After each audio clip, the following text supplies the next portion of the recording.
संगच्छध्वं संवदध्वं शंभो मनासि जानतां देवाभागं यथा पूर्वे संजनाना उपासते समानी व आकुतिः समाना हृदयानिवः समानमस्तु वो मनो यथा वह सुसहासति। वैदिक ऋषियों ने करीब 15,000 साल पहले इन ऋचाओं के माध्यम से पृथ्वी के वासियों को एक समाज बनाने का आह्वान किया था जहाँ किसी का शोषण न हो। लेकिन आज तक हम पृथ्वीवासी ऐसे समाज की रचना न कर पाए। नवयुग चैनल के माध्यम से ऐसे ही समाज की रचना के लिए मैं आशा की गीत लाया हूँ। हमारे गुरु श्री श्री आनंद मूर्ति द्वारा बनाए गए सिद्धांतों के आधार पर ज्वलंत मुद्दों पर मैं अपनी बात रखूंगा ताकि हम अपने ऋषियों के द्वारा कल्पना किए गए समाज। आज का विषय है जॉब क्रिएशन भाग 2, इसका दूसरा भाग। पिछले भाग में हम लोगों ने देखा कि वर्तमान में दो ही आर्थिक चिंतन है जिससे अर्थतंत्र चलाया जा सकता है, पूंजीवाद और साम्यवाद, जो समाजवाद का ही एक रूप है। साम्यवाद में अर्थतंत्र का नियंत्रण एक पार्टी और केंद्रीय सत्ता के हाथों में होता है। जॉब का क्रिएशन सरकारी तंत्र के हाथों रहता है और इसका आधार इक्वल डिस्ट्रीब्यूशन ऑफ वेल्थ होता है। इस कारण इंसेंटिव और इनिशिएटिव के अभाव में अर्थतंत्र का विनाश हो जाता है। इसी कारण और अन्य मानवीय कारणों के कारण, त्रुटियों के चलते, जैसा कि हम लोगों ने पिछली चर्चाओं में देखा कि साम्यवाद करोड़ों लोगों की मृत्यु का कारण बना और कुछ महान देशों का, जैसे रूस और चीन, यूएसएसआर चीन जो बहुत ही महान देश थे, उसका विनाश हुआ। लेकिन साम्यवाद देशों के विनाश होने के बाद, उनके पराभव के बाद, जब उन्होंने कम्युनिज्म कंट्रीज़ में साम्यवाद का उन्होंने साथ छोड़ दिया, तो किसी नई आर्थिक चिंतन के नहीं रहने के कारण फिर उन देशों ने अर्थतंत्र को चलाने के लिए पूंजीवाद का ही सहारा लिया, जिसके रिएक्शन में, जिसकी प्रतिक्रिया के फलस्वरूप उन लोगों ने अपने यहाँ साम्यवाद और कम्युनिज्म को अपनाया था। लेकिन चूंकि दूसरा तंत्र यही था तो उन्होंने फिर इसे एक नए रूप में अपने यहाँ अपनाया। आज हम विचार करेंगे कि पूंजीवाद व्यवस्था क्या एक आदर्श जॉब क्रिएशन का चिंतन है जिससे आम जनों की समृद्धि हो। पूंजीवाद व्यवस्था का जो मूल मानना है, मूल अवधारणा है, वो क्या है? सरकारी हस्तक्षेप व्यापार और अन्य चीज़ों में हानिकारक है। सरकार का दायित्व एक पूंजीवादी व्यवस्था के लिए केवल किस चीज़ों के लिए होता है, किन चीज़ों के लिए होता है? रक्षा, एडमिनिस्ट्रेशन ऑफ जस्टिस यानी न्याय व्यवस्था, और उन पब्लिक वर्क्स का निर्माण और मेंटेनेंस जिसको प्रॉफिट के चलते नहीं रहने के कारण, प्रॉफिट उसमें पूंजीपति वो काम नहीं करता है। तो मेनली उनकी अवधारणा है कि इन तीनों में ही सरकारी हस्तक्षेप या सरकार इसको करे। इस चिंतन के अनुसार सारी उत्पादन की शक्तियाँ, इंडस्ट्रीज़, बैंक्स, नेचुरल रिसोर्सेज आदि प्राइवेट कॉरपोरेशंस या इंडिविजुअल की मलकियत में होनी चाहिए। सबसे महत्वपूर्ण इस चिंतन की क्या है? Private property and it's inheritance. इस चिंतन के सामने कोई सामाजिक आदर्श नहीं रहता है। इसका उद्देश्य केवल और केवल प्रॉफिट ही को मैक्सिमाइज करना होता है कि किस तरह से हम अपने प्रॉफिट को कमाएं। चूँकि धन के संग्रह की कोई सीमा नहीं रखी जाती है, अतः धन के क्रिएशन के लिए इंसेंटिव और इनिशिएटिव भी अंतहीन होता है। किसी भी निर्माण शक्तियों में 3 M की आवश्यकता होती है: मैन, मशीन एंड मटेरियल। पूंजीवादी व्यवस्था में आज मल्टीनेशनल जहां रॉ मटेरियल सस्ता होता है वहीं अपना फैक्ट्री लगाता है। उन्हें किसी क्षेत्र के विकास से कोई मतलब नहीं है। मशीन और मटेरियल में वो कोई खास बचत नहीं कर सकते, तो वो मेन में ही केवल बचत कर प्रॉफिट को मैक्सिमाइज करना चाहते हैं। इसके लिए ऑटोमेशन का सहारा भी ले लेते हैं कि हमें कम से कम लोगों की ज़रूरत पड़े।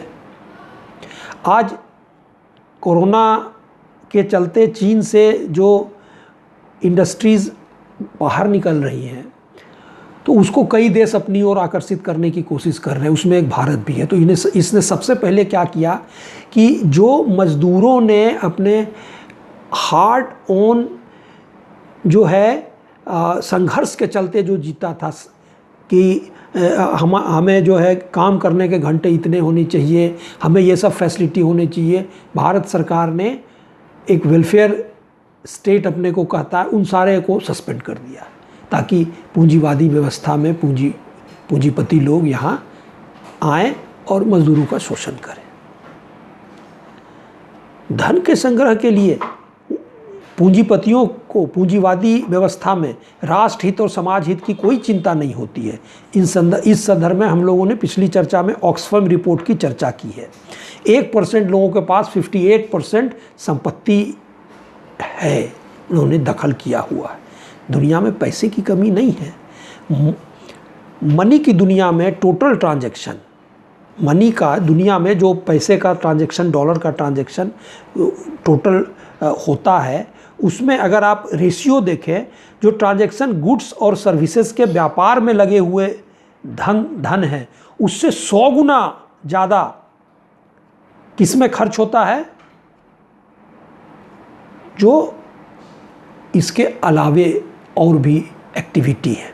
इसका अर्थ ये है कि जिस पैसे से आम जनों की समृद्धि हो सकती है, उन्हें जॉब और अन्य फैसिलिटी दी सकती है, उससे 100 गुना पैसा स्टॉक एक्सचेंज, ड्रग्स, हवाला आदि में खर्च किया जा रहा है, जिसका इस्तेमाल कुछ मुट्ठी भर बेईमान, भ्रष्ट राजनेता, पूंजीपति और अपराधी किस्म के लोग अपने शानो शौकत और पैसे की हवस मिटाने के लिए करते हैं।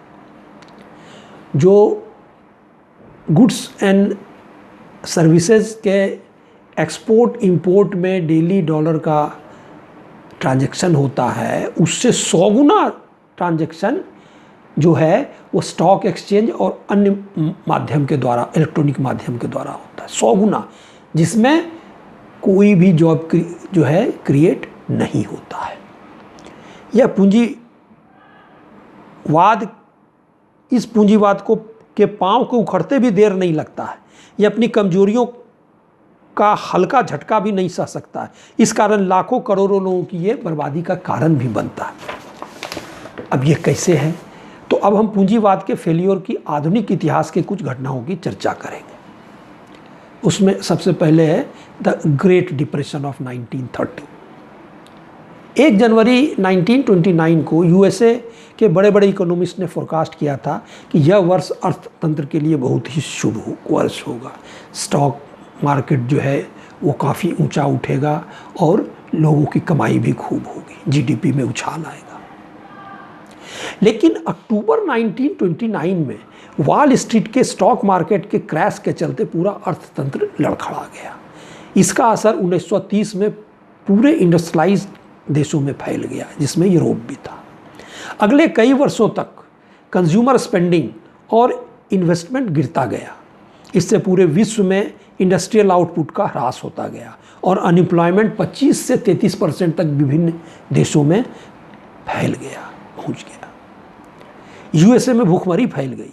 शहरों में लोग होमलेस होने लगे, उनको घर से निकाल दिया क्योंकि उनके पास रेंट देने का पैसा नहीं था। इंटरनेशनल ट्रेड 65% कम हो गया, सिकुड़ गया। 1/3 बैंक्स बंद हो गए। जिन लोगों ने स्टॉक मार्केट में पैसा लगाया था वे तो डूबे ही, और जिन्होंने नहीं लगाया था उनके पैसे को बैंक्स ने स्टॉक मार्केट में लगा दिया था। इस तरह प्राय हर लोग इससे अफेक्टेड थे। 1935 तक यूएसए का जीडीपी 50% तक श्रिंक कर गया था और यही हालत लगभग सारे इंडस्ट्रियल कंट्रीज़ की थी। 1933 में फ्रैंकलिन रूजवेल्ट यूएसए के प्रेसिडेंट चुने गए। उन्होंने ब्रिटेन के इकोनॉमिस्ट और फाइनेंस मिनिस्टर कीनीज के द्वारा प्रतिपादित कीनीशियल पॉलिसी को अपनाया, जिसके अंतर्गत उन्होंने गवर्नमेंट स्पेंडिंग को पब्लिक वर्क्स में काफ़ी बढ़ाया ताकि एम्प्लॉयमेंट जनरेट हो और बाज़ार में डिमांड बढ़े। रूजवेल्ट ने सोशल सिक्योरिटी भी शुरू की, इसे द न्यू डील कहते हैं। यूएसए के प्राय सभी फेमस बिल्डिंग और अन्य प्रसिद्ध स्थान इसी पीरियड के बने हुए हैं, जहां उन्होंने पब्लिक स्पेंडिंग खूब की ताकि लोगों को हाथ में पैसा मिले, उनका एम्प्लॉयमेंट हो। सरकार के इतने सारे दखल के बावजूद भी अर्थतंत्र अपने पुराने स्वरूप को नहीं पा रहा था। जीडीपी उसका पुराने स्थान पर नहीं आ पा रहा था। इसी बीच क्या हुआ, जो ये डिप्रेशन खत्म होने का जो मूल कारण बना, जापान ने पर्ल हार्बर में यूएसए पर चढ़ाई कर दी और यूएसए को सेकेंड वर्ल्ड वार में कूदना पड़ा। सेकेंड वर्ल्ड वार यूएसए के लिए वरदान साबित हुआ। यूएस के सारे प्रदेश युद्ध से अछूते थे, क्योंकि उधर युद्ध चल ही नहीं रहा था, वो युद्ध में भले ही भाग ले रहे थे। और वार मटेरियल के प्रोडक्शन में यूएसए की सारी इंडस्ट्री लग गई। जो यूरोप में एक दूसरे पर बम गिरा के वो अपने सारे इंडस्ट्री को बर्बाद कर रहे थे, लेकिन यूएसए चूँकि अपने क्षेत्र में लड़ नहीं रहा था, वहाँ एक भी बम नहीं गिर रहा था, तो उसकी सारी इंडस्ट्रीज चल रही थी। तो यही वार मटेरियल के प्रोडक्शन के चलते 1930 का ग्रेट डिप्रेशन समाप्त हो पाया था वहाँ, और उसकी जीडीपी जो है पुराने अवस्था से भी कई स्टेप ऊंचा चला गया था। तो ये जो आधुनिक इतिहास में पहला जो पूंजीवाद को धक्का लगा था, ये थी उस घटना की कहानी। हम अगले भाग में कुछ और इस तरह की घटनाओं की चर्चा करेंगे।